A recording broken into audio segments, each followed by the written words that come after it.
The cold hit us before we even saw the station. You think you know cold growing up in Manchester, but this was different.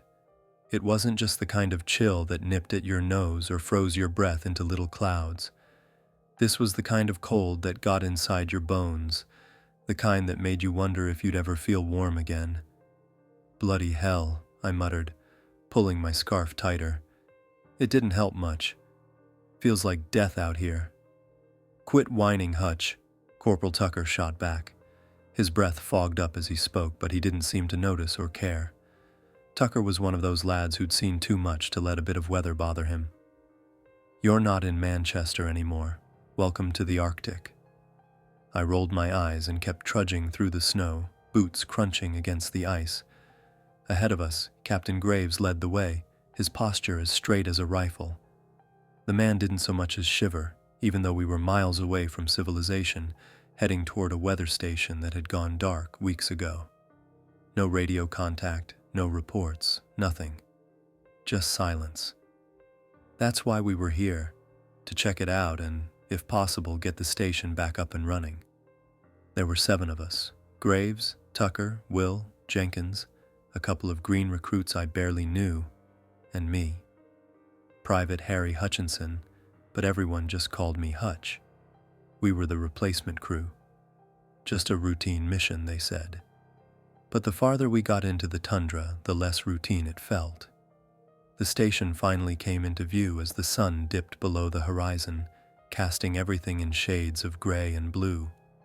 It was a squat, ugly building, the kind of structure that seemed designed to blend into the snow and disappear. Ice clung to its walls like barnacles on a ship, and the wind howled around it, carrying with it a sense of emptiness that made my stomach churn. "Looks cozy," Will said, trying to lighten the mood. He was the kind of bloke who could find a silver lining anywhere, even out here. "If cozy means miserable," I muttered. Will chuckled, but it didn't reach his eyes. Graves raised a gloved hand, signaling us to stop. Eyes sharp. "We don't know what we're walking into." His voice was steady, commanding, the kind of voice you'd follow into hell if you had to. We fanned out, rifles at the ready, moving toward the station. My heart was pounding, but not from the cold. Something felt off. The place was too quiet, like the snow itself was holding its breath. The door was frozen shut. Tucker and Graves had to force it open, the ice cracking like bones. Inside, the air was stale and cold, and our boots echoed on the wooden floor. The main room was a mess. Overturned chairs, papers scattered everywhere, and a strange, acrid smell that made my nose twitch. "Looks like someone had a party," Tucker said, but his usual sarcasm was tinged with unease. Will knelt by the table, picking up a piece of paper. "Weather reports," he said, scanning it. "Last entry was 3 weeks ago." "That's when they went dark," Graves said. He gestured for us to spread out and search the place. We didn't find anyone, no bodies, no signs of the crew, just emptiness. But outside, in the snow behind the station, we found something that froze my blood more than the Arctic ever could. "Hutch," Will called, his voice shaky. You need to see this." I followed him around the corner, and that's when I saw them. Bodies. 7 of them, frozen solid, their faces twisted in expressions of pure terror. They were arranged in a perfect circle, their arms outstretched, fingertips almost touching. At the center of the circle, the snow was carved with strange symbols, patterns that seemed to shift and writhe if you looked at them too long. "Jesus," Tucker whispered, crossing himself. Graves knelt by one of the bodies, his jaw tight. "Looks like they've been here a while. Weeks, maybe longer." "But how?" I asked, my voice trembling. "How does something like this happen?" "Hypothermia?" one of the recruits suggested, but even he didn't sound convinced. Will shook his head. "Number, look at their faces. They were scared of something." Graves stood, his eyes scanning the horizon. "Whatever did this might still be out there. Stay alert." We returned to the station, dragging our fear inside with us. The wind outside picked up, howling like a wounded animal. It rattled the windows and seeped through the cracks in the walls, carrying with it a sense of something ancient and hungry. That night, as we huddled around a makeshift stove for warmth, I couldn't shake the feeling that we were being watched. Every creak of the building, every whistle of the wind felt like footsteps. The others tried to distract themselves with jokes and small talk, but it was forced. Even Tucker was quieter than usual. Will leaned toward me, his voice barely above a whisper. "Hutch, you feel it too, don't you?" I nodded, swallowing hard. "Yeah, like we're not alone." He didn't respond, but the look in his eyes said everything. Whatever was out there, whatever had happened to the previous crew, we were in the middle of it now. And there was no turning back. That was the first night I heard the howling. It wasn't the wind. It couldn't be. It was too deliberate, too alive. It started faint, like a distant cry, but it grew louder, echoing through the endless night. I didn't sleep. None of us did. We'd come to secure a weather station, but instead we'd walked straight into a nightmare. And deep down, I knew this was only the beginning. The second day started with a quiet tension, the kind that wraps itself around your chest and squeezes. None of us mentioned the howling from the night before, but it was clear in the way everyone moved. Quick, sharp, avoiding eye contact. We'd all heard it. Pretending otherwise was a game none of us felt like playing. Captain Graves gathered us in the main room after breakfast, his breath visible in the frosty air. "We're securing this station, no excuses," he said, his voice cutting through the unease like a blade. "Whatever's out there, we're not running. Understood?" A few murmured, "Yes, sir," answered him, but they lacked conviction. Graves didn't seem to care. His focus was on the maps spread across the table, marking patrol routes and observation points. Will nudged me as we geared up. "What's the point? The damn thing's not human." "Keep it down," I hissed, glancing at Graves. The captain didn't tolerate dissent, especially when it came to morale. Will shook his head but didn't argue. His usual optimism was gone, replaced by a grim determination. I couldn't blame him. The sight of those bodies frozen in that impossible circle was etched into all of our minds. None of us wanted to end up like that. By midday, we were split into pairs, patrolling the perimeter in a half-hearted attempt at normalcy. I was with Will, trudging through knee-deep snow, scanning the white expanse for anything that didn't belong. "You think we'll even see it coming?" Will asked, his voice muffled by his scarf. "I'd rather not find out," I said. The wind whipped past us, carrying with it a faint sound that made me stop in my tracks. "Did you hear that?" I whispered. Will nodded, his eyes wide.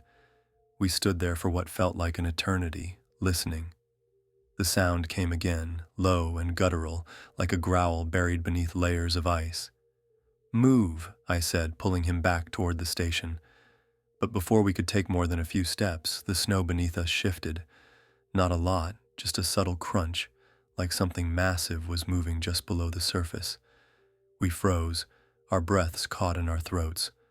"Hutch," Will whispered, his voice trembling. I didn't respond. My eyes were fixed on the ground, watching as the snow bulged and cracked in slow, deliberate movements. And then it stopped. Just like that. The wind picked up again, erasing any signs that anything had been there. "Let's go," I said, grabbing Will by the arm and pulling him back toward the station. When we got back, Jenkins and Tucker were waiting by the entrance. Jenkins was pale, his hands shaking as he lit a cigarette. "Where the hell were you two?" Tucker snapped. "Out there," I said, jerking a thumb toward the Wasteland. "Same as you." "We found tracks," Jenkins said, exhaling a plume of smoke. "Big ones. Not like anything I've ever seen." Tucker crossed his arms. "Whatever it is, it's playing with us. You ask me, we should pack up and head south." Graves appeared in the doorway, his face like stone. "No one's going anywhere. We hold this station. That's an order." Tucker opened his mouth to argue, but one look from Graves shut him up. The captain turned to me and Will. "Did you see anything?" "No," I lied. Will gave me a sharp look, but didn't contradict me. Whatever we'd felt out there, I wasn't ready to put it into words. Not yet. That night, the howling came back, louder and closer than before. It circled the station, rising and falling like a living thing. None of us spoke, but we all listened, clutching our rifles like they could protect us from whatever was out there. By dawn, Jenkins was gone. We found his rifle near the back door, the snow around it stained with a dark, sticky smear. Graves called for a search party, but the tracks leading away from the station disappeared into the storm. It was like he'd been swallowed by the snow itself. "This is madness," one of the recruits said, his voice cracking. "We're all gonna die out here." "Shut your mouth," Graves snapped. "We're soldiers. We don't panic."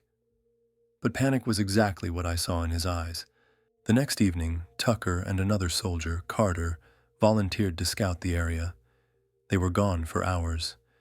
When they didn't return by nightfall, Graves ordered us to barricade the station and wait. That was when we heard the screaming. It started as a faint, agonized cry, carried on the wind like a ghostly echo. Then it grew louder, closer, until it was unmistakably Tucker's voice, ragged and desperate. "Help me," he screamed. "It's here, help me." Graves grabbed his rifle and threw open the door, but all we saw was darkness and snow. The screaming stopped abruptly, leaving an eerie silence in its wake. Will stood by the door, shaking his head. "We're not fighting a man," he said. "We're fighting something else." No one argued. Whatever was out there wasn't human, and it wasn't finished with us yet. The station was silent, save for the faint groaning of the wind outside.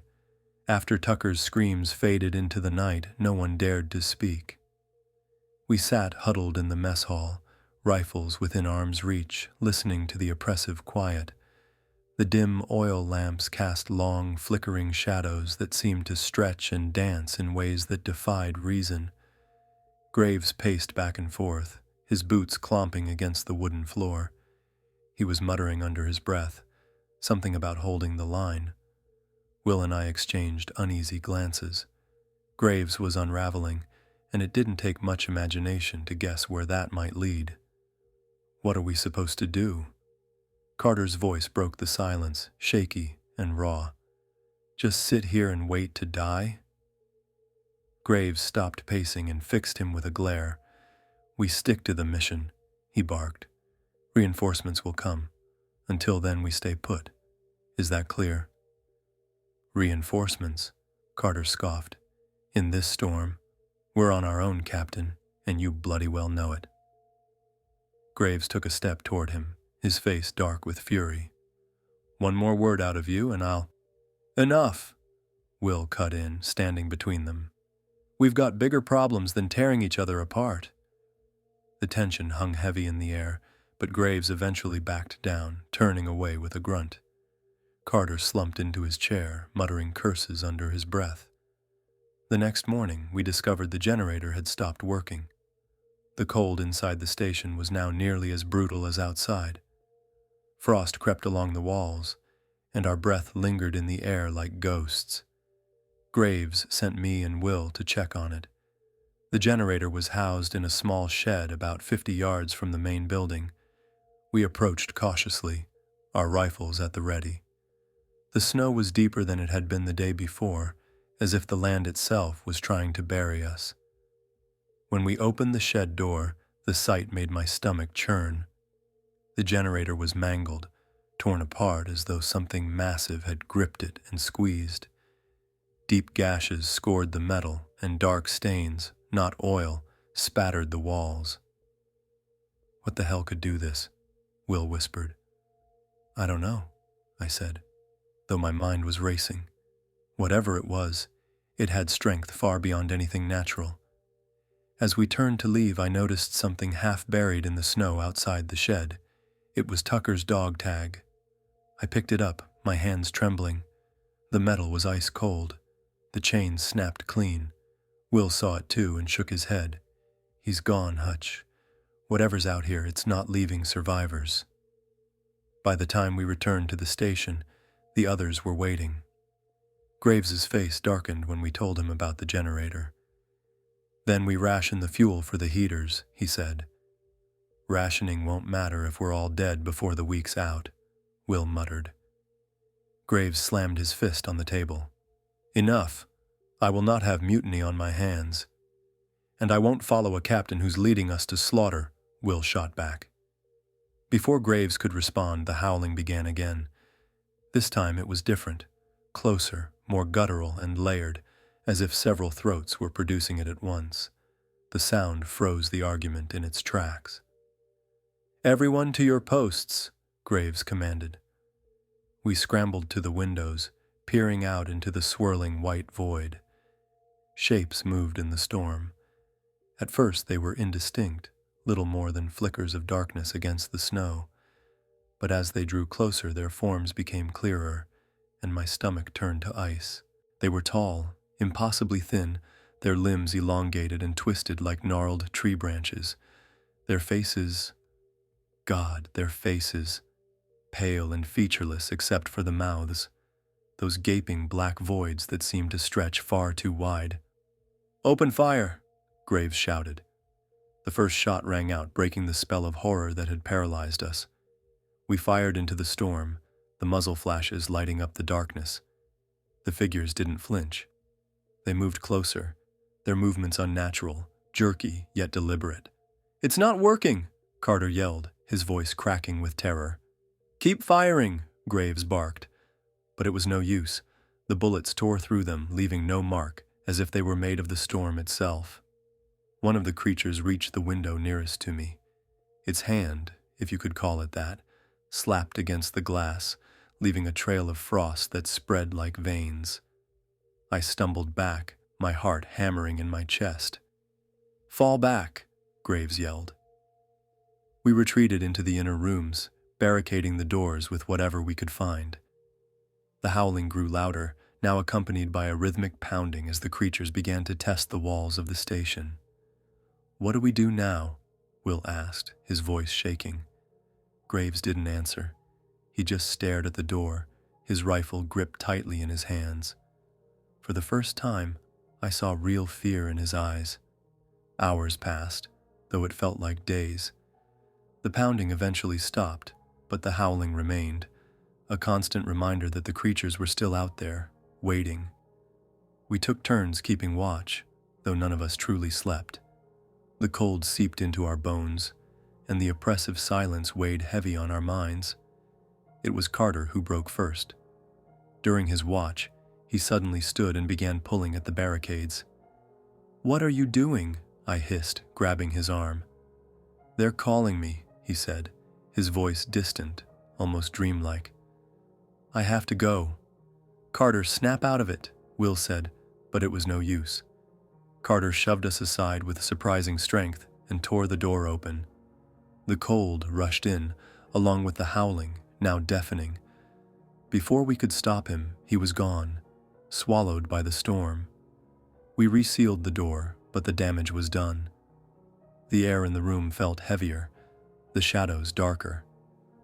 Whatever was out there wasn't just killing us, it was breaking us. Will slumped against the wall, his face pale. "This station, it's a tomb. We're already dead, Hutch." I wanted to argue, to tell him he was wrong, but deep down, I feared he was right. As we left that Arctic wasteland, one thing became clear. Some places are meant to be forgotten. What do you think really happened to the team? Let me know your thoughts in the comments below. If you enjoyed this chilling story, don't forget to hit that like button and subscribe for more tales of the unexplained. See you next time. Stay curious and stay safe.